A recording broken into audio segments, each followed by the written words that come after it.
আসসালামু আলাইকুম। আমরা এই মুহূর্তে এই 3 ফেজ মোটরটা রিভার্স ফরওয়ার্ড করব। তো এখানে আমরা দুটো কন্ডাক্টর নিছি, ম্যাগনেটিক কন্ডাক্টর। একটাকে আমরা রিভার্স আর একটাকে ফরওয়ার্ড ধরছি। আর এটা করার জন্য 3টা পুশ বাটন সুইচ রাখছে। একটা হলো অফ সুইচ, একটা হলো রিভার্স অন, আর একটা হলো ফরওয়ার্ড অন। আমাদের সার্কিট ব্রেকার আছে। আসলে 3 ফেজ লাইনের একটা লাইন ঠিক রেখে বাকি দুটো লাইন পরস্পর ঘুরে গেলে মোটরটা উল্টো দিকে ঘুরবে। সেই কাজটা আমরা এই তারের মাধ্যমে করছি।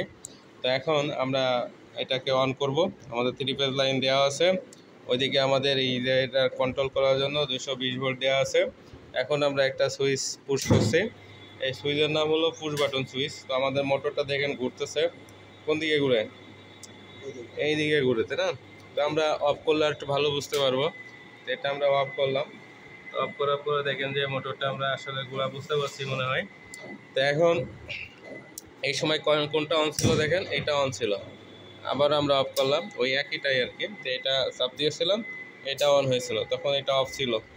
এখন আমরা যদি এটা চাপ দিই তাহলে দেখেন কি হয়।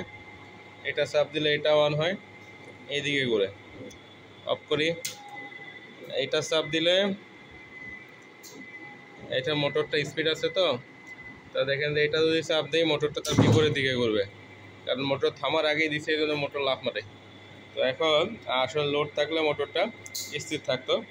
তো এখন কিন্তু একটা সুইচ চাপা অবস্থায়, হ্যাঁ, অন্য কোনো সুইচ চাপলে কোনো কাজ করে না। যেমন এই সুইচটা, এটা চাপলেও কিন্তু আর কোনো কাজ করে না।